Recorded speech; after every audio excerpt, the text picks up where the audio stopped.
नमस्ते परमहंसास्वादितचरणकमलचिन्मकरन्दाय भक्तजनमानसनिवासाय श्रीरामचन्द्राय वागीशाय यस्य वदने लक्ष्मीर्यस्य च वक्षसि यस्यास्ते हृदये संवित्तं नृसिंहमां भजे। विश्वसर्ग विसर्गादि नवलक्षणलक्षितम् श्रीकृष्णाख्यं परं धाम जगद्धाम नमामि तत्।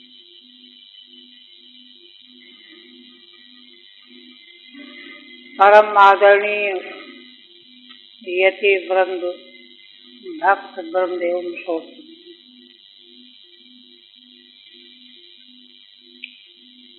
श्रीमद्भागवत के दशम स्कंध पूर्वार्ध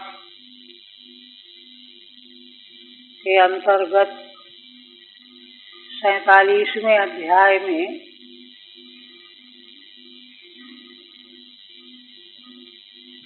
गोपांगनाओं का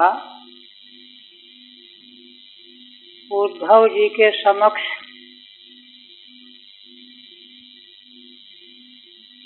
विरह वेदना के उद्गार व्यक्त हो रहे हैं।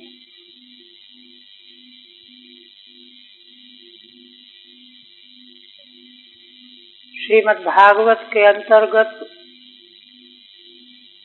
गोपियों के द्वारा गाए हुए 5 गीत प्रसिद्ध हैं।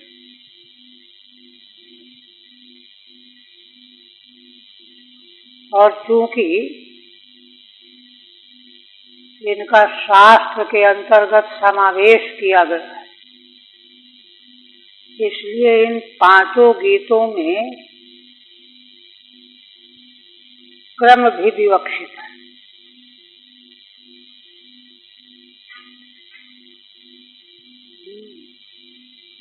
वेणु गीत, युगल गीत,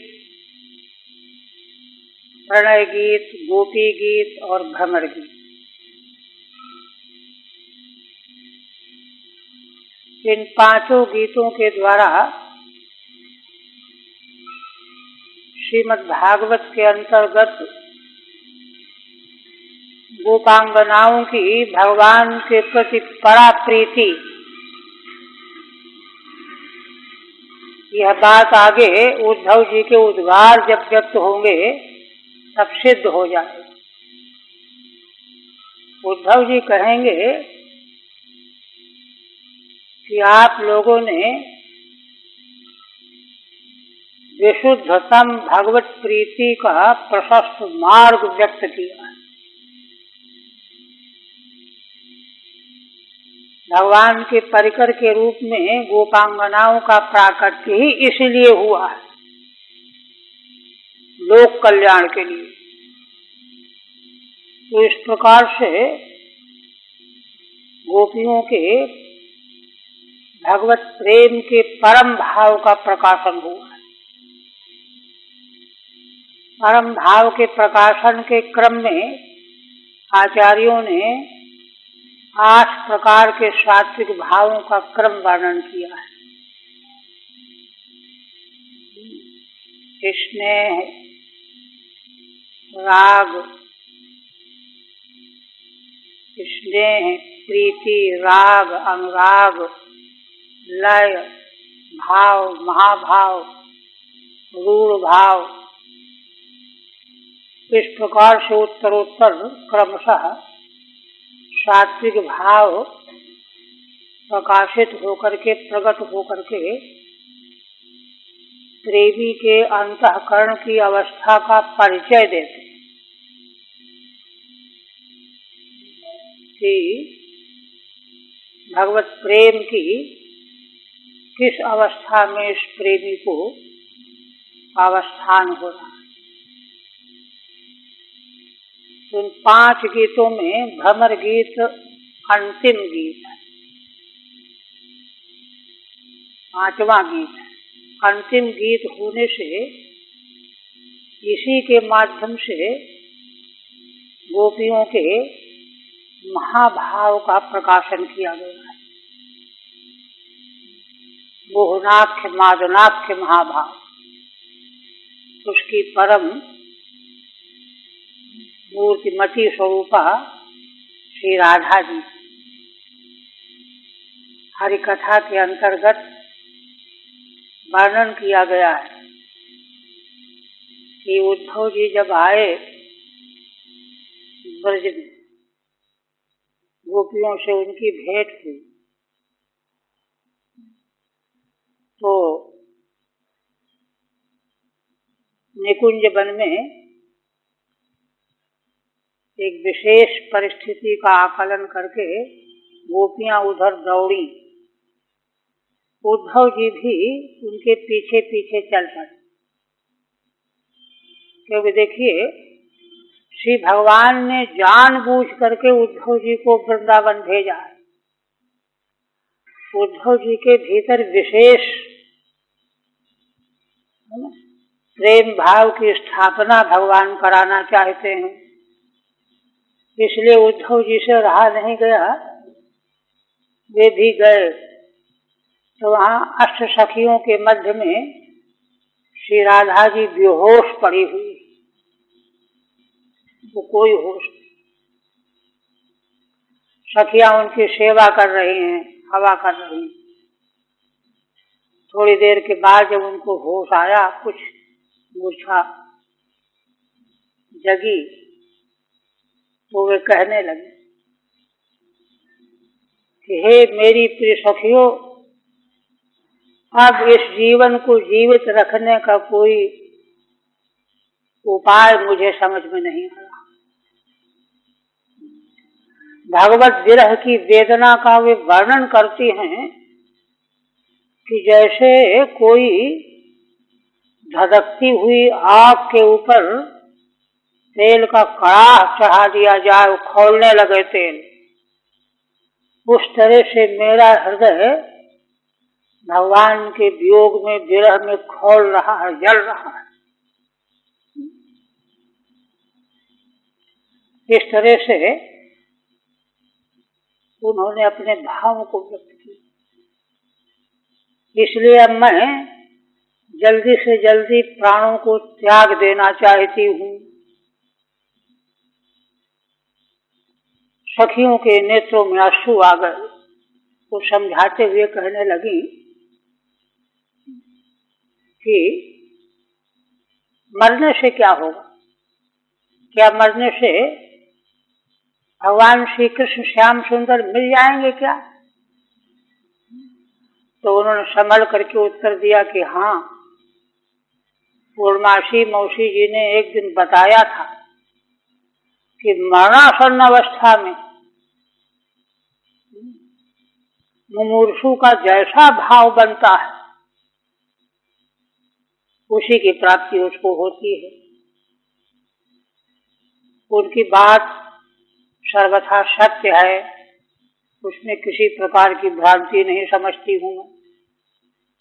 इसलिए मेरी केवल एक यही अभिलाषा है कि प्राणांत होने के बाद मेरे शरीर का जो पार्थिव अंश है वह धूली बन करके वहां जाकर के उस रास्ते पर गिरे जहां भगवान श्याम सुंदर चलते हो, उनके चरणों को वह धूली प्राप्त कर। मेरे शरीर का जली अंश उस जल का अंश बन जाए जिसका जल भगवान श्री श्याम सुंदर पान करते हो, पीते हो। मेरे शरीर का अग्नि तत्व ऊष्मा बन करके भगवान श्याम सुंदर को ऊष्मा प्रदान करे। मेरे शरीर का वायु श्वास यह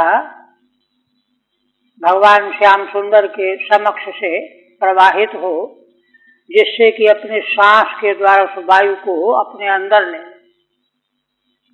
मेरे शरीर का आकाश भगवान जहाँ शयन करते हों उस प्रकोष्ठ में व्याप्त हो जाए, मिल जाए, इस प्रकार से वे भावना कर रही। तब तक एक काक उड़ता हुआ दिखाई पड़ा, तो उसको देख करके कहने लगी, हे वायस ठहरो, तुम संभवतः मथुरा की ओर जा रहे हो, मेरा एक संदेश लेते जाओ, सीधे उड़ करके मथुरा पहुंचना, यदुपति भगवान से जा करके मेरा संदेशा देना, उनसे कहना कि तुम्हारी प्रेयसी ने प्रार्थना किया है कि अगर किसी घर में आग लग गई हो तो उस घर में पहले से बंद गौओं को छोड़ दिया जाता है, किवाड़ बंद नहीं किए जाते। यह आग उन्हीं ने लगाई है मेरे भीतर,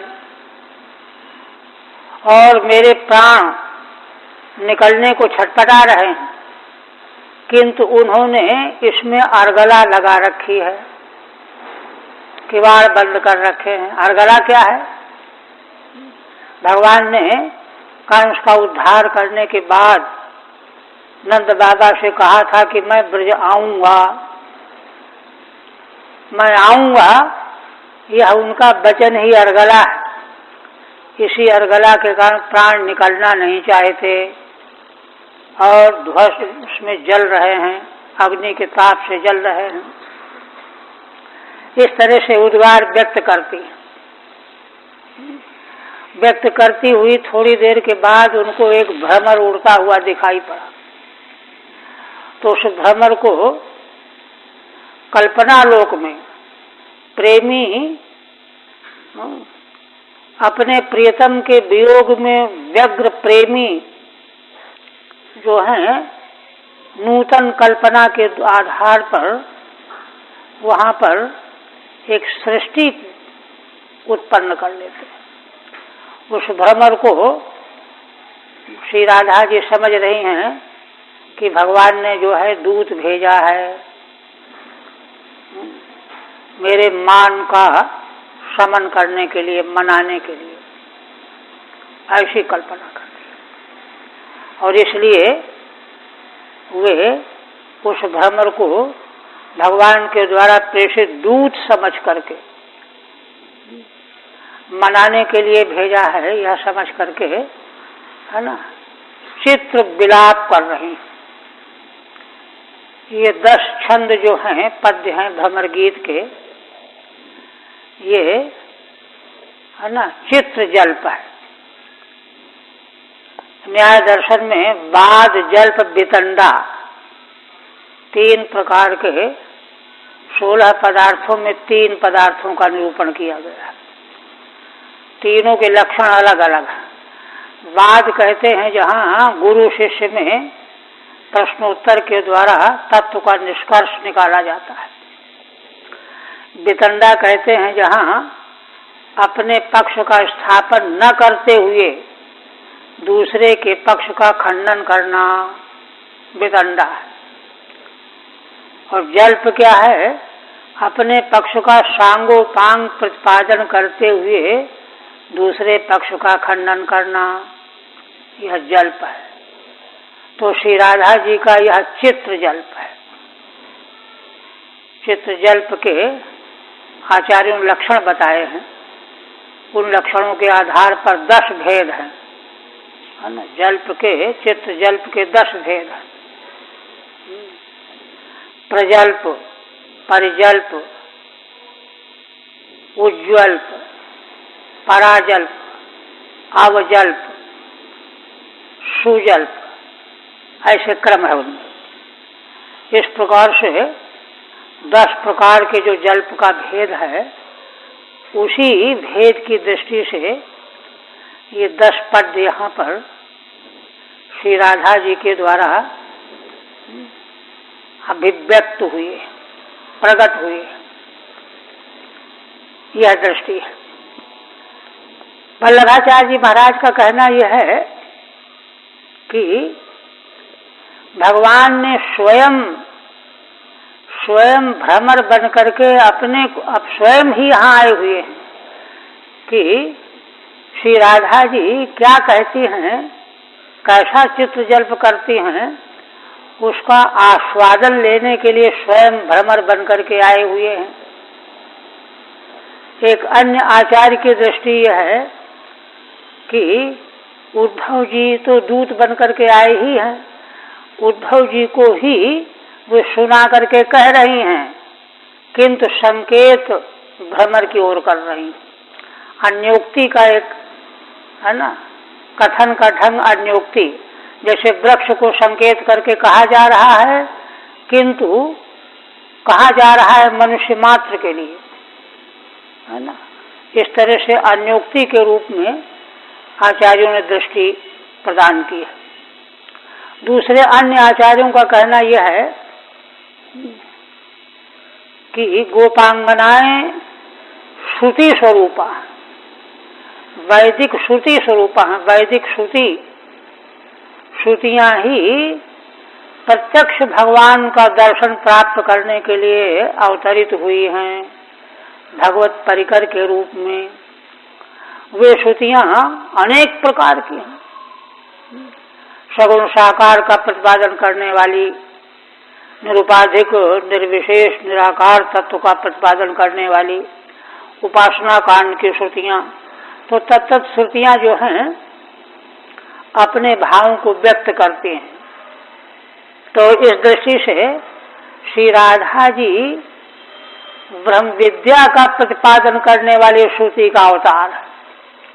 श्री राधा जी साक्षात ब्रह्म विद्या, सर्वोत्कृष्ट विद्या ब्रह्म विद्या है, अंतिम विद्या है। इसके बाद फिर किसी विद्या को वेदांत विद्या है।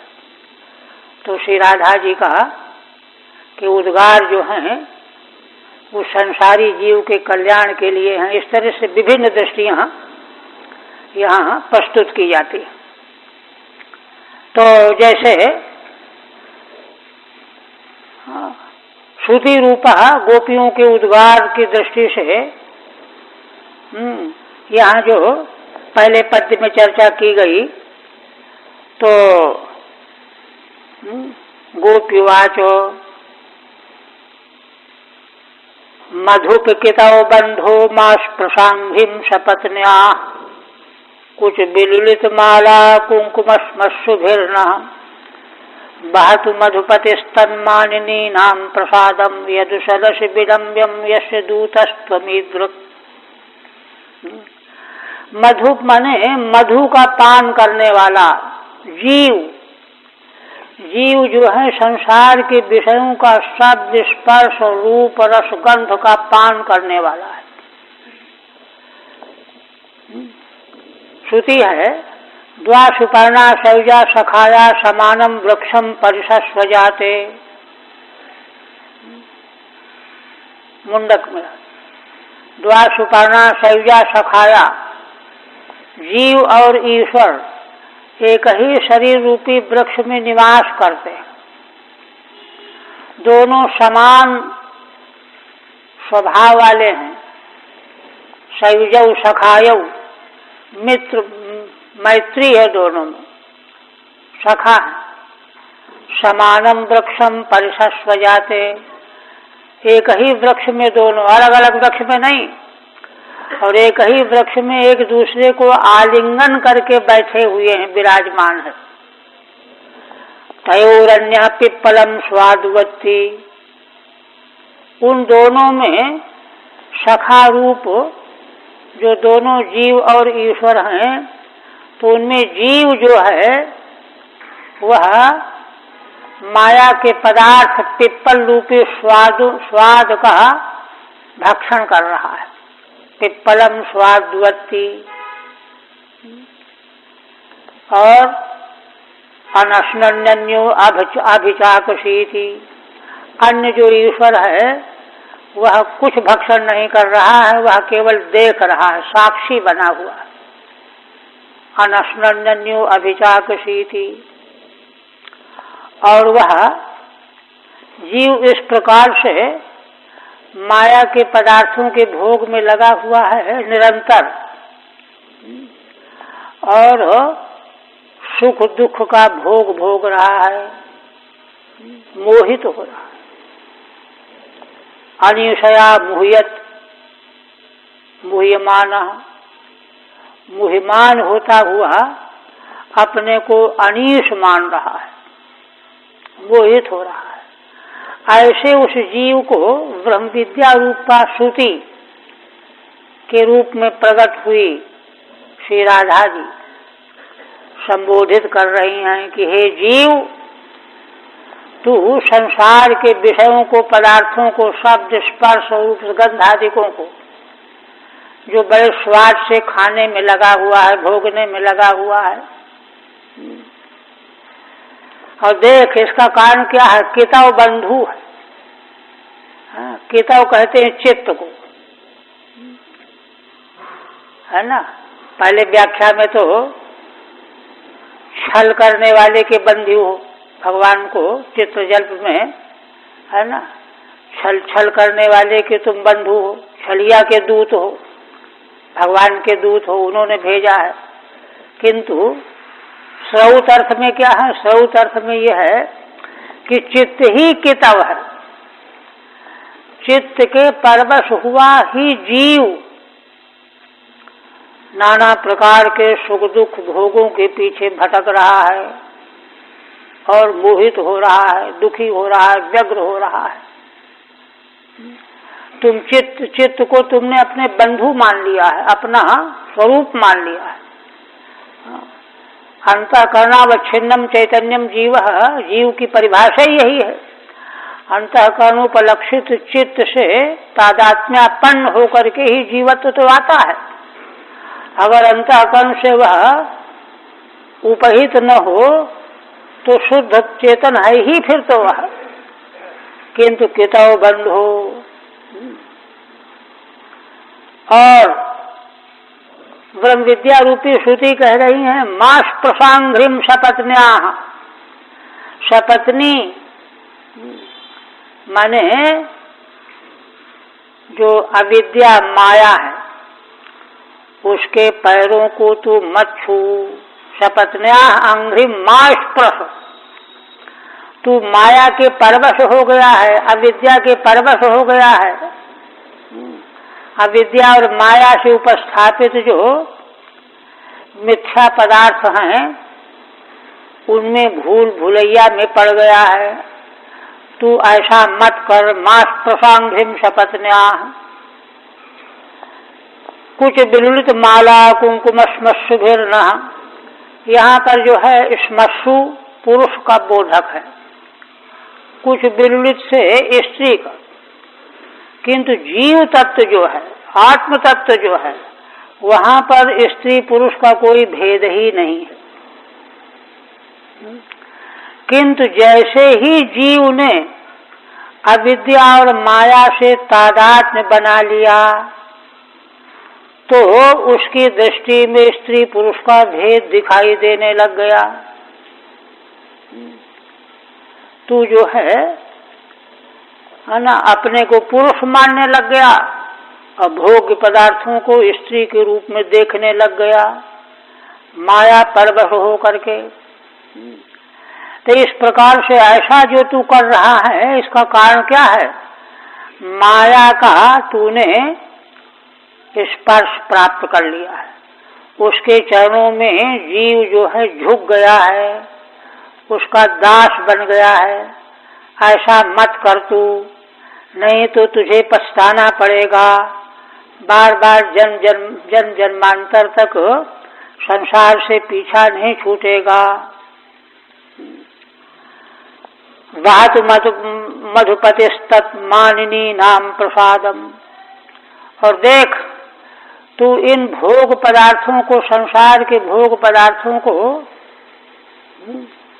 जो हैं, जो मधु सेवन करने वाले हैं, मध्य आसव सेवन करने वाले हैं, उन्हीं के हिस्से में रहने दे। तू कम से कम मधुसेवी मत बन। बहतु मदवदस्तन्मानिनी नाम प्रसादम, माने माया से जन्य जितने भी भोग पदार्थ हैं, जिनको बहुत करके भोगी पुरुष मान लेता है, जीव मान लेता है, शब्द स्पर्श रूप सुगंध को बड़ा महत्व दे लेता है, तो जो दे लेता है उनको मरने दे, उनको उनकी देखा देखी तू भी उसी तरह से मत कर। प्रसादम यदुसरस विनम्यम यश दूतस्त्वमीदृक्, और देख तू जिस चित्त के जाल में फंस गया है, तू इसीलिए विडंबना को प्राप्त हो रहा है। चारों ओर तू दुख भोगता हुआ और विज्ञ लोगों के निंदा का पात्र बन गया है। विज्ञ लोग यही समझते हैं कि अरे देखो तो यह तो साक्षात ब्रह्म स्वरूप था, किंतु माया के चक्कर में, अज्ञान के चक्कर में पड़ करके यह संसार के गर्त में डूब गया। इस प्रकार से अपनी विडंबना, निंदा से अपने को बचाने की चेष्टा कर। इस तरह से है ना, जो है श्रौत अवतार भूता गोपी की भावना करके जो है यह व्याख्यान होता है। अब यहाँ पर प्रश्न एक खड़ा होता है कि यद्यप देखिए इसके पूर्व वाक्य में काचिन मधुकरम दृष्ट्वा ध्यायन्ती कृष्ण संगमम, भगवान श्री कृष्ण के संग का ध्यान करती हुई श्री राधा जी ध्यान कर ही रही थी कि उसी बीच में एक भ्रमर उड़ता हुआ आ गया। तो तुरंत उनकी कल्पना में आया कि यह तो मुझको मनाने के लिए श्याम सुंदर श्री कृष्ण ने दूत को भेजा है, ये गुनगुना करके चापलूसी करके मुझको मनाने के लिए आया हुआ है। तो शब्दतः जो अर्थ पहले यह प्रकट हो रहा है, तो उस अर्थ के रहते हुए प्रिय प्रस्थापितम दूतम कल्पयित्वेदम अब्रवीत, है ना, प्रिय के द्वारा स्थापित दूत की कल्पना करके, चिंतना करके यह कहने लगी। देखिए यह अभिधा से अर्थ है। शब्द के तीन प्रकार के अर्थ होते हैं। अभिधेयार्थ, साक्षात जो शब्द का वाच्य अर्थ हो, पद का, वाक्य का, वह अभिधेयार्थ है। दूसरा अर्थ होता है लक्ष्यार्थ। लक्ष्यार्थ में जब तात्पर्य होता है तो अभिधेय अर्थ को छोड़ करके लक्षित अर्थ लिया जाता है। और तीसरा अर्थ होता है व्यंग्यार्थ, व्यंजनाभूत अर्थ, व्यंग्यार्थ। किंतु देखिए व्याकरण शास्त्र में एक बात कही गई है। व्याकरण महाभाष्य में सिद्धे शब्दार्थ संबंधे एक वार्तिक प्रथम मान्य में, तो उसकी व्याख्या में भाष्यकार व्याख्या करते हुए वार्तिक की कहते हैं सिद्धे शब्दे अर्थे संबंधे च इति व्याख्या करते हैं। यहाँ पर कैयट महाभाष्य की सर्वप्राचीन परम प्रामाणिक व्याख्या प्रदीप नाम की टीका है कैयट के द्वारा की गई। वे वहाँ क्या कहते हैं शब्द के संबंध में, माने शब्द व्याकरण शास्त्र शब्दानुशासन है ना, तो शब्द के बारे में सवाल पहले उठाया गया, शब्द क्या है, और कई पक्ष उठाए गए। क्या यह शब्द है? कहा नहीं ये शब्द नहीं, ये शब्द है, नहीं ये शब्द नहीं, ये शब्द है, ये शब्द नहीं है। उत्तर देते हुए, खंडन करते हुए, फिर झुंझला करके कस्तर्य शब्द, फिर शब्द क्या है? तो शब्द की परिभाषा बताई गई। परिभाषा बता करके शक्ति का आशय जो शब्द है उसको बता करके वहाँ भाष्य की व्याख्या में कैयट क्या कहते हैं? कहते हैं देखो, जितने भी शब्द हैं सभी शब्दों का अर्थ भगवान परमात्मा है। सारे शब्दों का मुख्य अर्थ भगवान है, परमात्मा है, ब्रह्म है। सारे शब्द सर्वे सर्वार्थ वाचका दाक्षी पुत्र से पाणिने, इस तरह से व्याख्या करके माने सभी शब्दों का जो है अर्थ परमात्मा है। तो परमात्मा होने से फिर वह अर्थ हमको भाषता क्यों नहीं है? देखिए, घट पट मठ जितने भी शब्द हैं सभी शब्दों का अर्थ व्याकरण दर्शन है, ये ब्रह्म है, परमेश्वर है, परमात्मा है। किंतु उस अर्थ की प्रतीति क्यों नहीं होती? हम तो घट से समझते हैं घड़ा, पट से समझते हैं कपड़ा, घट से परमात्मा कहाँ समझते हैं? पट से परमात्मा अर्थ कहाँ समझते हैं? तो वहां व्याकरण दर्शन में उत्तर दिया गया है। क्या उत्तर दिया गया है? एक मंजूषा ग्रंथ है नागेश, तो वहां कैयट ने वहां संकेत किया है, कहा कि देखो ना, संसारी जीवों को, संसारी जीव माने जो अविद्यावच्छिन्न चेतन है, मायावच्छिन्न अविद्यावच्छिन्न जो चेतन जीव हैं, वे वासना बासित होने से उनकी जैसी जैसी वासनाएं होती हैं वही अर्थ उनको भासता है। सभी शब्दों का अर्थ परमार्थतः तो ब्रह्म है, परमेश्वर है, परमात्मा है, भगवान है। देखिए, श्रीमद् भागवत में यह बात कितनी बार दोहराई गई है कि यहाँ सब कुछ भगवान को छोड़ करके और कुछ काल के बराबर है ही नहीं। जब कोई वस्तु भगवान को छोड़ करके अलग कुछ है ही नहीं, तो किसी भी शब्द का जो भी अर्थ होगा वो भगवान ही तो निकलना चाहिए, सिद्ध है इससे। किंतु अगर वहां शब्द सुन करके हमको भगवान अर्थ का भान नहीं हो रहा, तो इसका मतलब है कि हमारा ज्ञान उसमें कारण है। नागेश कहते हैं, मंजूषा एक ग्रंथ है व्याकरण दर्शन का, दूसरे नंबर का है वाक्यपदी के बाद, वासना सत्य शाब्द बोध एवं मानम। बड़ी गहरी बात है लेकिन बहुत मूल्यवान भी है।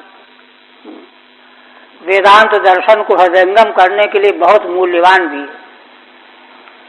नागेश कहते हैं कि जीवों के भीतर वासनाएं भरी हुई है, अनादिकाल से वासनाएं चली आ रही हैं, उन्हीं के कारण तो उसको बार बार पैदा होना पड़ता है, कर्म करना पड़ता है, सुख दुख भोगना पड़ता है।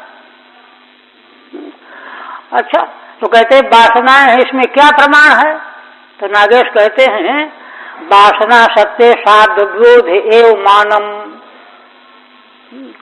वासना जीव के भीतर है, क्यों? क्योंकि उसको शब्द को सुनकर के अपने मन का अर्थ ज्ञान हो रहा है। किसी ने कोई शब्द कहा तो उसको तुरंत अर्थ ज्ञान हो गया, दूसरा शब्द कहा दूसरा अर्थ ज्ञान हो गया, तीसरा कहा तीसरा अर्थ ज्ञान हो गया। तो अलग अलग जो भिन्न भिन्न अर्थ ज्ञान हो रहा है, क्यों? क्योंकि उसके भीतर वासनाएं भरी हुई हैं। उन वासनाओं के प्रभाव से उसको भिन्न भिन्न अर्थों का भान हो रहा है। अगर वासनाएं न हो तो उसको एकमात्र ब्रह्म परमेश्वर परमात्मा अर्थ के अलावा और कुछ सूझेगा ही नहीं, क्योंकि अर्थ कोई है ही नहीं और दूसरा कोई पदार्थ है ही नहीं। तो जब है ही नहीं तो उसका भान फिर कैसे हो रहा है? तो बिना विद्या ज्ञान वासना कल्पित किए नहीं हो रहा है। तो देखिए, अब यहाँ चित्र जल्प में श्री राधा जी महाभाव की अवस्था में, माधुराख्य महाभाव, इसलिए प्रणय क्रोध के कारण जो हैं जैसी जैसी कल्पना कर रही हैं वैसा उनको अर्थभान हो रहा है, वैसा दिख रहा है। किंतु जो दिव्य पुरुष हैं, ऋषि कल्प जो पुरुष हैं, भगवान के जो भगवत दृष्टि के अलावा जिनकी दृष्टि दूसरी होती ही नहीं है, उनको इस शब्दों से किन अर्थ का ज्ञान होगा? उनको तो इन शब्दों के द्वारा वही अर्थ ज्ञान होगा ना। इसलिए श्रौत अर्थ जो है इनके द्वारा प्रकट होता है। नहीं तो कोई शंका कर बैठे कि अरे वाह, ये तो असंगत अर्थ लगा रहे हो, कल्पनावाद हो जाएगा। तो कल्पना तो वह भी है, कल्पयित्वा है, मूले में है, कल्पयित्वा ब्रवीत, है ना। तो देखिए कल्पना में अंतर क्यों है? कल्पना में अंतर यह है, वहां अवस्था का अंतर है। माधुनाख्य महाभावापन्न होकर के श्री राधा जी के उद्गार उस रूप में प्रकट हो रहे हैं। भगवान के प्रति क्षुब्ध होकर के क्रोध व्यक्त कर रही हैं, जो है क्षोभ व्यक्त कर रही हैं, और इसलिए उसी कल्पना में निरंतर व्यवहृत होकर के ऐसे उद्गार प्रकट हो रहे हैं। किंतु जो दिव्य पुरुष हैं, वैसे दूसरे पुरुष हैं जिनकी भगवत दृष्टि निरंतर बनी हुई है, तो उनके लिए श्रुति का अर्थ है। श्री महाराज जी ने तो मुख्य रूप से तत्वमसी श्रुति की व्याख्या कहा है। हाँ, देखिए समग्र वेद वैदिक श्रुतियों में सर्वप्रधान श्रुति तत्वमसी, क्योंकि जीव के कल्याण का अंतिम महावाक्य यही है। इसको सुन करके ही जीव स्वरूप में अवस्थित होकर के परम आनंद से विभोर हो जाता है। तो वह ब्रह्म विद्या की पराकाष्ठा की जो श्रुति है, उसका उद्गार यहाँ पर व्यक्त किया है। अब आगे अब श्री राधा जी आगे फिर कहती है, शकगधर सुधाम स्वाम मोहिनीम पायित्वा सुमनसी सद्यस्तत्यजेष्मान् भवादृक् परिचरति कथम तत्पाद पद्मं तु पद्मा ह्यपि बत हृत चेता उत्तम श्लोक जल्पैः। श्री राधा जी कहती हैं, राधा जी क्या कहती हैं? भ्रमर का तो स्वभाव है, गुनगुनाता रहता है, कुछ न कुछ बोलता रहता है। तो जब गुनगुनाने लगा तो उससे उन्होंने ये समझा कि यह पूछ रहा है कि अरे हमारे स्वामी ने क्या अपराध किया है आपके साथ, उनसे क्यों आप इतना रुष्ट हैं, नाराज हैं? हाँ? उनसे चिढ़ने का कारण क्या है? गुनगुनाने को सुन करके ऐसी कल्पना कर रही हैं। तो उत्तर दे रही हैं, कहा कि तुम अपराध पूछते हो, अपने स्वामी का अपराध पूछते हो, सुनो मैं बताती हूँ क्या अपराध है। शकगधर सुधाम स्वाम मोहिनीम पायित्वा, उन्होंने स्वाम माने स्वकीयाम, मोहिनीम अधर सुधाम पायित्वा, है ना, सारे संसार को मोहित कर देने वाली अपनी अधर सुधा का एक बार पान करा दिया। अधर सुधाम, भगवान के अधर सुधा की व्याख्या आचार्य कहते हैं, माने अमृत भी जिससे नीचे रह जाए। अधर माने नीचे, अमृत जिसके नीचे हो जाए। भगवान का जो आसव अमृत है मुखारविंद का, तो यह सुधा जो देवलोक में रहने वाली जो अमृत सुधा है, वह उससे निकृष्ट है, हल्की पड़ जाती है। ऐसी अपनी उस सुधा को, अमृतासव को एक बार, हाँ, जो बड़ी मोहिनी है, पायित्वा का मतलब देखिए यहाँ ये है पिला करके, प्रयोजक कर्ता में प्रत्यय हुआ है। माने उन्होंने सुविधा दे करके पिलाया, पी लेने दिया। देखो, गऊ अगर बछड़े को दूध न पीने दे तो बछड़ा कैसे पी सकता है? गऊ सुस्थिर होकर के खड़ी हो जाए तब बछड़ा दूध पीता है ना, वो दौड़ती रहे तो पी नहीं पाएगा। तो इसलिए कह रही हैं कि तुमने पिलाया, पायित्वा माने तो गऊ चाहती है कि बछड़ा मेरा दूध पी ले, तो भगवान भी चाहते रहे कि हमारा अमृत इसको पान करने को मिल जाए, इसलिए पी लेने दिया, पायित्वा करके। सुमनसी सद्यस्तस्मान भवाद्रुक, और जैसे भवाद्रुक दूध के लिए, भ्रमर के लिए कहती हैं, तुम्हारे जैसे, तुम लोग जैसे हो, भ्रमर जैसा है, फूलों का रस लेकर के छोड़ के चला जाता है। तुम्हारे भ्रमर जैसा व्यक्ति जैसे फूलों का रस लिया, चूस लिया और छोड़ के चला गया, ऐसे उन्होंने त्याग कर दिया हमारा। सद्य तत्यजे, शीघ्र ही तत्यजे, हमारा त्याग कर दिया, अस्मान तत्यजे। अच्छा, अब वह जो आधार सुधा उन्होंने पिलाई वो मोहित कर लेने वाली थी। अगर त्याग देना था तो पिलाया क्यों? और जब पिला दिया मोहिनी सुधा को, अधर सुधा को, तो फिर त्यागा क्यों? दोनों तरफ से प्रश्न है ना। यही तुम्हारे स्वामी का अपराध है। सुमनसी सद्यस्तजे स्मान भवाद्रुक।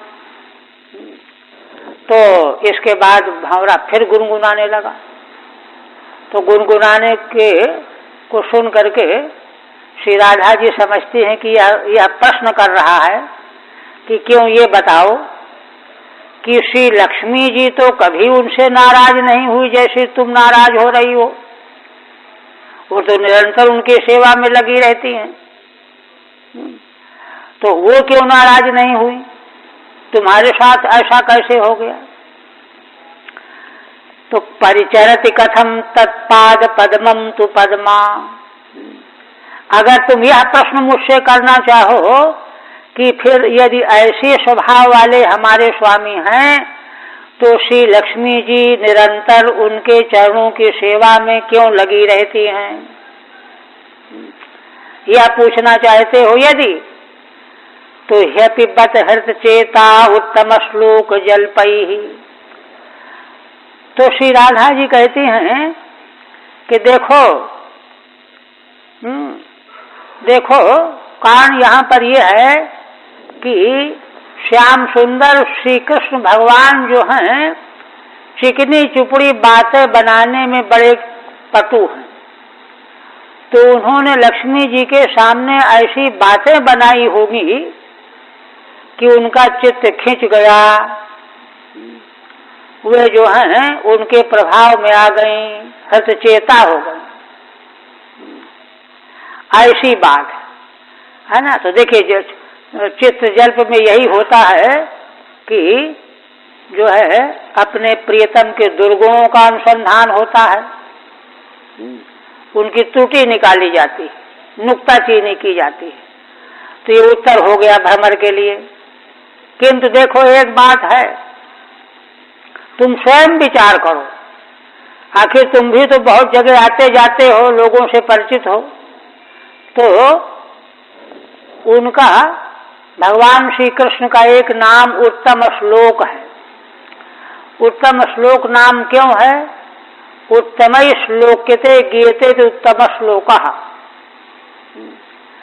उत्तम श्लोक कहे जाते हैं भगवान। किंतु देखो जैसा नाम वैसा काम होना चाहिए। उत्तम श्लोक नाम से उनकी प्रसिद्धि इसलिए हुई कि दीन दुखियों पर दया करने वाले, करुणा करने वाले हों।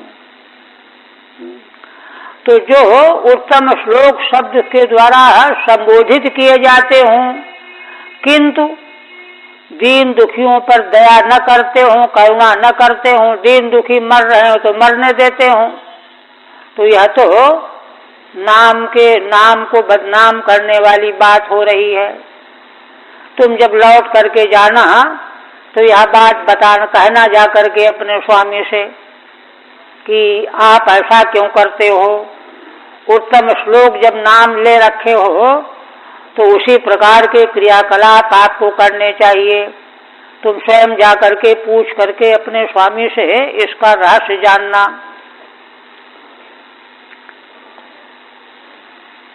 ठीक है। ननु किमित्येवं तम अवजानीत हो। पहले पद्य में जब श्री राधा जी ने अपने लिए उनके माने चित्र जल्प की दृष्टि से यही अर्थ है कि हे है ना किताओं के दूत, छलिया के दूत, तू मेरे पैर स्पर्श मत कर। मैं जानती हूँ कि तेरे स्वामी ने मुझको मनाने के लिए भेजा है, लेकिन तू मेरा स्पर्श मत कर क्योंकि तू अशुद्ध है, आदि आदि। तो इस पर वह प्रश्न कर रहा है, ननु किमित्येवं तम अपजानीत हो, अवजानीत हो किम वस्तेनापकृतम। यदि प्रश्न किया जाए कि अरे भाई हमारे स्वामी का, भगवान श्याम सुंदर का तुम इस प्रकार से तिरस्कार क्यों कर रही हो, उनकी निंदा क्यों कर रही हो। किम वस्तेनापकृतम, उनके द्वारा तुम्हारा क्या अपकार किया गया है, क्या बिगाड़ा है उन्होंने। बिना कारण के ही उनकी तुम निंदा कर रही हो। इस पर कहती हैं कि सुनो क्या बिगाड़ा है उन्होंने, मैं बता रही हूं। अत आ कर देती। एक बार भवादृक त्वादृशो दुर्मना, भवादृक माने तुम्हारे जैसे हैं, दुर्मना माने दुष्ट मन वाले हैं। तुम जैसे दुष्ट मन के हो, फूलों का रस लेकर के छोड़ के चले जाते हो, वैसे ही वे भी हैं, दुर्मना हैं। सुमनसः कुसुमान यथा त्यजति तद्वत्। जैसे सुमनुष के दोनों अर्थ हैं, पुष्प भी होता है और शोभन मन वाले। उनको कुसुमों को जैसे तुम छोड़ देते हो, वैसे ही वे शोभन मन वाले, उत्तम मन वालों को भी छोड़ देते हैं। उत्तम मन वाले कौन होते हैं? जो उनसे प्रेम करते हैं, जो भगवान के लिए है ना संसार लोक देह सारी मर्यादाओं की तिलांजलि दे करके उनके प्रेम में पागल हो जाते हैं, वे सुमनस। तुम फूलों को रस लेकर के छोड़ देते हो, वे जो उनके प्रेम में पागल हो करके बेसहारा हो रहे उनको छोड़ देते हैं, इसलिए तुम्हारे जैसे हैं। कुसुमान यथा त्यजति तद्वत्, तुम जैसे फूलों को छोड़ देते हो वैसे वे भी छोड़ देते हैं। अहो बत अविज्ञस्य तस्य पाद पद्मं श्री कथम सेवते। तो इस पर अच्छा भ्रमर की ओर से प्रश्न हुआ, दूत की ओर से। अच्छा, यदि वे अपने प्रेमियों को जान नहीं पाते, उनको समझते नहीं हैं, ऐसे यदि हैं वे है ना अविज्ञ हैं। अविज्ञ माने प्रेमियों के भाव को न जानना, न समझना, न महत्व देना, अविज्ञ का मतलब ये हो गया। ऐसे उनके चरण कमलों की सेवा लक्ष्मी जी कैसे करती हैं, अगर वे ऐसे हैं तो? ये प्रश्न हुआ। तो कहते कथम सेवते विदितम मया इत्याह। तो इस पर कहती हैं कि विदितम मया, मैं जानती हूँ, मैं समझती हूँ। क्या? अतिथि बतेति खेदे, ये बड़े खेद की बात है। क्या खेद की बात है? उत्तम श्लोकस्य जल्पैर मिथ्या कथा भी प्रलापै प्रायो हृत चेता, है ना। कहते हैं उत्तम श्लोक जो भगवान के जो वक्तव्य हैं, कथन हैं, उत्तम श्लोकस्य जल्पै ही, उनके चाटुकारिता वाले वचन, वाक्य प्रयोग, कथन, है ना, मिथ्या कथा भी बना चुना करके आकाश पाताल की बातें बनाने में बड़े चालाक हैं, कुशल हैं। तेरे स्वामी जो हैं झूठी सही बातों को मिला जुला करके चमत्कारिक ढंग से बात करने में बड़े कुशल हैं। यही उन्होंने किया होगा, है ना।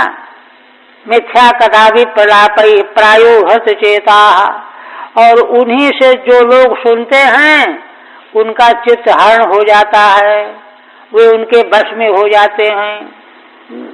यही समस्या लक्ष्मी जी के सामने आई होगी। उनके सामने इन्होंने इसी तरह से बड़बड़ करके बातें बनाई होगी, तो बेचारी सीधी सादी लक्ष्मी जी इनके चंगुल में फंस गई, उनका चित्त जो है परवश हो गया। ये अच्छा देखिए, ऐसा कहती हुई अपनी विज्ञता प्रकट कर रही हैं। वयम तु न तथा, वयम तु न लक्ष्मीवद अविचक्षणा, हम लोग लक्ष्मी की तरह से सीधी सादी नहीं है, अविचक्षण है कि बुद्धू। लक्ष्मी जी तो बुद्धू हैं, समुद्र से उत्पन्न हुई है, जड़ वस्तु से, इसलिए बुद्धू हैं। किंतु हम लोग इस तरह से उनकी तरह से अविचक्षणा नहीं है, इति भावः। ऐसा इसके बाद जो है फिर भ्रमर जो है फिर धनकार करने लगा। हाँ, चित्रजल्प में पुनः जो है उन्होंने उसकी झनकार को सुना श्री राधा जी ने, तो उससे उन्होंने ये कल्पना की कि वह भगवान का यशोगान कर रहा है, भगवान ऐसे हैं ऐसे हैं ऐसे हैं, यशोगान कर रहा है। यशोगान करने से क्या होगा कि इनका चित्त वहां पहुंच करके ये प्रसन्न हो जाएंगी कि भगवान ऐसे हैं, इसलिए उनसे रूठना नहीं चाहिए, नाराज नहीं होना चाहिए, इसलिए यशोगान कर रहा है उसके झनकार को सुन करके। तो वहां पर पुनः कल्पना करके अलग अलग जल्प हैं, 10 प्रकार के जल्प भेद जो हैं। तो क्या कहते हैं, किमि बहुषडंघ्रे गायसी त्वं यदूनाम अधिपतमग्रहाणाम मग्रतो न पुराणम विजय सख सखीनाम गीयताम तत्प्रसंगः क्षपित कुचरुजस्ते कल्पयन्ति इष्टमिष्टाः। श्री राधा जी कहती हैं, हे षडंघ्रे, षडंघ्री माने 6 पैर वाला। देखिए 2 पैर वाले मनुष्य तो बुद्धिमान होते हैं, 4 पैर वाले पशु जड़ होते हैं, और 6 पैर का मतलब पशु से जौड़ा बेवकूफ जड़। 4 जौड़े 6 पैर वाला। तो व्यंग से हे षडंघ्रे, नहीं तो हे भ्रमर कह देती, हे 6 पैर वाले भ्रमर। किमि बहु त्वं गायसी, क्या बात है, तू यहाँ पर बहुत ज्यादा यशोगान क्यों कर रहा है। यदुनाम अधिपतिम, यदुवंशियों के अधिपति श्री भगवान श्याम सुंदर का तू यशोगान बहुत ज्यादा क्यों कर रहा है, लगातार गाए जा रहा है, गाए जा रहा है, क्यों कर रहा है। तू पशु से भी जौड़ा बेवकूफ तो है ही, ऐसा क्यों कर रहा है। अग्रहाणाम अग्रतो न पुराणम, अगर तेरे मन में ये हो कि यहाँ पर हम इनके सामने यश गान करेंगे तो प्रसन्न होकर के कुछ इनाम मिल जाएगा, है ना। तो श्री राधा जी कहती हैं, ऐसी आशा मत करना। क्यों, है ना, अग्रहाणाम, है ना, हम लोगों के पास तो घर ही नहीं है, और घर छुड़ाने वाले तेरे स्वामी ही हैं, तेरे स्वामी ने हमको न घर का रहने दिया, न घाट का रहने दिया। हम तो रास्ते में धूल की तरह से हैं, बनचरी बन गई, बनचरी बना दिया। ऐसे हम लोगों के सामने तू अपने स्वामी की इतनी प्रशंसा, इतना यशोगान क्यों कर रहा है? न अस्माकं पुरस्तात् पुराणम, हम लोगों के सामने क्यों इतना गान कर रहा है? रही बात ये कि तू अगर ये कहता हो कि भाई हमारा तो काम ही है, हम जहाँ जाते हैं गाते रहते नारद जी की तरह से बिना लेकर के, तो कहते हैं कि देख, अगर तू बड़ा गवैया है, गाने का, यशोगान का बड़ा शौकीन है, तो हम बताते हैं, सुन समझ। विजय सख सखीनाम गीयताम तत्प्रसंग क्षपित कुजरजस्ते कल्पयन्ति इष्टमिष्टा। विजय सख सखीनाम, विजय जो है अर्जुन के 10 नामों में से एक नाम है। विजय के सखा कौन? भगवान श्री कृष्ण। भगवान श्री कृष्ण अर्जुन के सखा हैं, मित्र हैं। महाभारत में तो आया है कि खांडव दाह के प्रसंग में अग्नि को जब तृप्ति हुई तो अग्नि ने कहा वरदान मांगो। अर्जुन ने कहा हम कुछ नहीं मांगेंगे, है ना। भगवान से कहो, अगर उनको होगा तो ले लेंगे। तो उनके पास अग्नि देवता ने कहा, तो भगवान ने कहा अच्छा, मुस्कुराते हुए कहा कि देखो, अगर वरदान देना चाहते तो यह वरदान दो कि अर्जुन से मेरी मित्रता कभी त्रुटिपूर्ण न हो, कभी भी मित्रता हमारी खंडित न हो, ये वरदान। देखिए, परमेश्वर सर्वज्ञ सर्वशक्तिमान भगवान जीव से मित्रता का वरदान मांग रहे हैं, कितनी उदारता महाभारत में है। तो इसलिए भगवान तो अर्जुन के पक्के सखा हैं। विजय सख सखी नाम, और उनकी सखियां कौन है? मथुरा की स्त्रियां। तो उनके पास जाकर के, है ना, तत्प्रसंग गीयताम, भगवान का यशोगान, भगवान श्री कृष्ण की जो सखियां हैं मथुरापुरी की, उनके सामने जाकर के तुम भगवान के यशोगान का वर्णन करो, कीर्तन करो। तो देखो, ऐसा करने से तुमको लाभ होगा, वे बहुत प्रसन्न हो जाएंगी। क्यों प्रसन्न हो जाएंगी? क्षपित कुचरजस्ते कल्पयन्ति इष्टमिष्टा, क्योंकि तुम्हारे स्वामी के द्वारा उनका जो है क्लेश जो है क्षपित कर दिया गया है। उनका मनोभाव का जो क्लेश है वह भगवान के द्वारा दूर कर दिया गया है। इसलिए वे उन भगवान का यशोगान तुम्हारे द्वारा गाए जाने पर बहुत प्रसन्न हो जाएंगी। और है ना, वे उन भगवान की इष्ट हैं। इष्ट कहते हैं देवता को, इष्ट देवियां हैं, है ना। वे इष्टम कल्पयन्ति, वे तुम्हारे लिए जो तुम चाहते हो वह तुरंत तुमको दे देंगी। तुम जो कुछ मांगोगे उससे कई गुना दे देंगी प्रसन्न हो करके। क्यों? क्योंकि भगवान के द्वारा वे तृप्त हुई हैं और भगवान की वे इष्ट देवियां भी हैं। इसलिए उन भगवान का यशोगान सुन करके वे निश्चित रूप से तुमको कृतकृत्य कर देंगी। ठीक है। झंकारान बहुधा कुर्वन्तम अस्मत् प्रसाद लाभाय कृष्णम गायतेति मत्वा। फिर जब भ्रमर झंकार करने लगा तो श्री राधा जी को महसूस हुआ, कल्पना हुई कि देखो, यह मानो हमको प्रसन्न करने के लिए बार बार भगवान की स्तुति कर रहा है। कि बार बार स्तुति करूंगा तो इनका मन पसीज जाएगा, ऐसा मान करके कहती है। कृष्णम गायती थी मत्वा, ऐसा मान करके कहती है। क्या कहती हैं? किमि हेति, अरे भाई हे भ्रमर, हे दूत, तुम यहाँ यह क्या कर रहे हो? पुराणम पुरातनम बहुशो अनुभूतम। देखिए पुराण शब्द जो है श्लिष्ट है। तुम जो जो महिमा सुना रहे हो अपने स्वामी की, वह बहुत बार हम लोगों ने अनुभव कर रखा है, देख रखा है।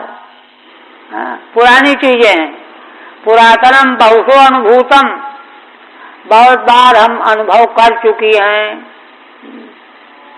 इसलिए तुम यहाँ यशोगान करना बंद कर दो, और तुमको बहुत यशोगान की चाव हो तो, है ना, विजय सखस्य श्री कृष्ण से सांप्रतम या सख्या, अर्जुन के जो सखा श्री कृष्ण भगवान हैं, उनकी इस समय जो सखियां हैं, प्रेसियां हैं, मथुरा वासिनियां, तासाम अग्रतः तत्प्रसंगो गीयताम, तुम जाओ वहीं उनके सामने भगवान का यशोगान करो जा करके। गीयताम इष्टा कृष्ण से प्रिया, क्योंकि भगवान की वे इष्ट हैं, माने प्रिय हैं, प्रियतमाएं हैं। तेन पूजिता इति वा, भगवान के द्वारा उनका आदर किया गया है, सम्मानित की गई हैं, पूजित की गई हैं। तेन आलिंगितेन क्षपिता कुछ रुचा रुग्यासाम, है ना, श्री कृष्ण भगवान के द्वारा आलिंगन आदि के द्वारा उनके हृदयस्थ रोग का नाश कर दिया गया है, क्षपित कर दिया गया है। तास तवेष्टम अपेक्षितम दास्यन्ति थी, इसलिए वे तुम जो इष्ट समझते हो, अपेक्षित समझते हो, वे तुमको जरूर दे देंगी। इस तरह से जो है ये तीसरा जल्प हुआ। 12, 13, 14, तीसरा जल्प है। 10 प्रकार का चित्त जल्प का भेद है, तो पृथक पृथक भेद ये व्यक्त कर रहे हैं। और एक देखते हैं। इसके बाद फिर जब भ्रमर की गुनगुनाहट सुनाई पड़ी तो दिवि भुवि च रसायाम का स्त्रियस्तुरापाः कपट विचिरहास भू विजृंभश्रियासिहु चरणरज उपास्ते यश भूतिर्वयम का अपि च कृपण पक्षे उत्तम श्लोक शब्द। देखिए भ्रमर ने जब फिर गुनगुनाहट की तो श्री राधा रानी यह समझ रही हैं, कल्पना कर रही हैं कि यह भ्रमर यह कह रहा है भगवान का दूत कि नहीं नहीं, तुमसे ज्यादा उनकी प्रेसी कोई नहीं है। आप यह ठीक नहीं समझ रही हैं। मैं जानता हूं, मैं तो रात दिन उनकी सेवा में रहता हूं, दूत ही हूं, सेवक हूं, इसलिए मैं जानता हूं वे आपके बिना बहुत बेचैन बने हुए हैं। आपके वियोग में अपने स्वामी की हालत मैंने देखी है। मैं हाथ जोड़ करके आपसे प्रार्थना करता हूं, याचना करता हूं, गिड़गिड़ाता हूं, दीनता प्रकट करता हूं। आप दूसरी भावना अपने मन में मत लाओ। वे आपके बिना एक एक क्षण उनके लिए कल्प के समान बीत रहा है। मैंने अपने आंखों उनको देखा है, ये भ्रमर कह रहा है। तो ऐसा जब वो गुनगुना करके गुनगुनाया तो श्री राधा जी ने प्रेमोद्गार के भाव इसी प्रकार से तरंगें उठती हैं, तब उसका उत्तर दे रही हैं। क्या उत्तर दे रही हैं? कहते हैं कि अरे दूत, दिव्य भूवि च रसायाम का स्त्रियस्तुरापाः कपट रुचिर हास भ्रू विजृंभस्यासिहु। तू ये बता, दिवलोक में सर्वोच्च, भूलोक में भूमंडल में, रसायन रसातल पाताल में, तीनों लोकों में ऐसी कौन सी स्त्रियां हैं जो उनके लिए दुराप हों? तीनों लोकों में कोई भी स्त्री ऐसी है ही नहीं जो भगवान को चाहने के लिए तैयार न हो, भगवान को प्राप्त होने योग्य न हो, हस्तग्राह्या न हो, दुरापा। कपट रुचिर हास भ्रू विजृंभस्यासिहु। यद्यपि इसके रहस्य को मैं जानती हूँ, इनका जो मधुर मुस्कान है और भ्रकुटियों का चलाना है यह कपटपूर्ण ही है, लेकिन तीनों लोकों की स्त्रियां जो हैं इनके कपटपूर्ण रुचिर हास और भ्रू विलास को देख करके परवश हो जाती हैं, सर्वथा उनके अधीन हो जाती हैं। तीनों लोकों में कहीं भी कोई भी स्त्री ऐसी नहीं है जो उनको दुराप हो। और तो जाने दो, इसलिए यह जो तू कहता है कि नहीं नहीं देवी जी, आपके वियोग में वे बेचैन हो रहे हैं, न खाते हैं, न पीते हैं, न सोते हैं, मैं देखता हूं, ये तेरी बात मानने लायक नहीं है। चरण रजूपास्ते यश भूतिर्भयम का, जिन भगवान के चरणों की रज को, धूलि को, भूति माने लक्ष्मी जी, रात दिन उपासना करती रहती हैं, सेवा करती रहती है, उनके चरणों की धूलि की सेवा करती हैं, है ना। ऐसी लक्ष्मी जी जो अनंत सौंदर्य माधुर्य के अधिष्ठात्री हैं, आखिर उन्हीं से तो सारी स्त्रियां प्रकट हुई हैं, सारी स्त्रियों का उद्गम जगत जननी है वे ही जब उनके चरणों की धूलि की उपासना करती रहती तो हम लोगों की क्या गिनती है जो तू कह रहा है कि तुम्हारे बिना उनको नींद नहीं आती है, खाते पीते नहीं है, ऐसे तू कैसे कह रहा है। शरण रजूपास्ते यश भूतिर्वयम का, तो हम क्या चीज हैं। अपि च कृपण पक्षे उत्तम श्लोक शब्द। दूसरी बात यह है कि यद्यपि तीनों लोक की स्त्रियां और साक्षात लक्ष्मी जी अधिष्ठात्री उनके चरणों की उपासना करने वाली हैं, लेकिन हम लोगों के मन में उनके स्वभाव को लेकर के जो क्षोभ पैदा है वह तुम सुनो समझो, क्या है ना। अपि च कृपण पक्षे उत्तम श्लोक शब्द, उनका जो उत्तम श्लोक नाम है, उत्तम महान पुरुषों के द्वारा जिनका यशोगान किया जाता है, उनका नाम उत्तम श्लोक इसलिए किया गया है। लेकिन यह शब्द उनको क्यों दिया गया, यह नाम क्यों पड़ा, क्योंकि दीन दुखियों का पक्षपात करने वाले। तुम जाकर के अपने स्वामी से यह पूछना कि दीन दुखियों का पक्षपाती होने के कारण जो है आपको सारा संसार उत्तम श्लोक कह रहा है, किंतु फिर क्या बात है कि तुम्हारे प्रेम में गोपियां मरी जा रही हैं, आज मरी की कल मरी, उनकी कृपणता उनके क्लेश की ओर तुम्हारा ध्यान क्यों नहीं जाता है। हमारा तो सवाल यह है। अपि च कृपण पक्षे उत्तम श्लोक शब्द, ठीक है। पहले कहता है भो माता मैवम वोचः, हे माँ ऐसा आप न कहो, त्वाम अनुस्मृत्यानंग विक्लवः, हमारे स्वामी तुम्हारा स्मरण करके वे अनंग भाव से विकल हो रहे हैं, घबराए हुए हैं, बेचैन बने हुए हैं। हाँ। उन्होंने साफ शब्दों में कहा कि जाओ उनको मना के ले आओ, नहीं तो हम जीवित नहीं रहेंगे। इसलिए त्वाम प्रसादयितुम माम आदिष्टवान, इसीलिए उन्होंने तुमको प्रसन्न करने के लिए मुझको आज्ञा दी है, इसलिए मैं आया हूं।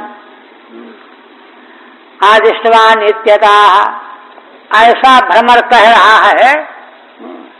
श्री राधा जी कल्पना में समझ करके उत्तर दे रही हैं कि क्या तुम बोलते हो। दिवि दिवि भूरि रसा तले च या स्त्रिय स्युः, स्वर्गलोक में, भूमंडल में, रसातल पाताल में जितनी स्त्रियां हैं, ता का नाम दुरापा, उनमें कौन सी ऐसी जो दुराप है उनके लिए प्राप्तव्य न हो। न काश्चन इत्यर्थः, कोई भी स्त्री उनके लिए दुराप नहीं है। तदित्यव्ययम, तत् अव्यय, तद्दुरापा, तद्दुरापा में तद अव्यय है। तस्य इत्यर्थः, कपटेन रुचिरेण हासेन भ्रू विजृंभो यस्य तस्य। फिर अपनी ओर से कहती हैं कपटपूर्ण, बनावटी, रुचिरहास और भ्रू विलास करने वाले श्याम सुंदर, हे कपट इति वा, अथवा कपट को अलग कर दिया, कपट को संबोधन बना दिया। हे कपट इति वा, किंच यस्य चरण रज श्री सेवते, जिनके चरणों की धूली लक्ष्मी जी सेवा करती हैं, तत्व वयम काह, तो फिर वहां हमारी क्या गिनती, हम क्या चीज हैं। इसलिए ये तेरी बात बनावटी है, तेरे स्वामी की भी बनावटी बात है, कपटपूर्ण बात है। अपिचा यद्यप्येवं, दूसरी बात यह है, यद्यपि ऐसा है तथापि कृपण पक्षे कृपणानुकंपिनी, फिर भी है ना, कृपण का पक्षपात, पक्ष माने पक्षपात, कृपणानुकंपिनी पुंसी, जो कृपण माने दीन दुखियों के प्रति अनुकंपा करने वाले जो पुरुष हैं, यही मान करके उनका उत्तम श्लोक नामकरण रखा गया है। पुंस उत्तम श्लोक शब्दो भवती थी, उत्तम श्लोक शब्द जो है किस पुरुष के लिए है, जो दीन दुखियों पर अनुकंपा करने वाले होते हैं उनके लिए है। तथा कथनीयम त्वया इति भावः, यहाँ से जा करके लौट करके जब जाना तो इस प्रकार से उनको कहना जा करके उलाहना के रूप में कि उन्होंने यह कहा है।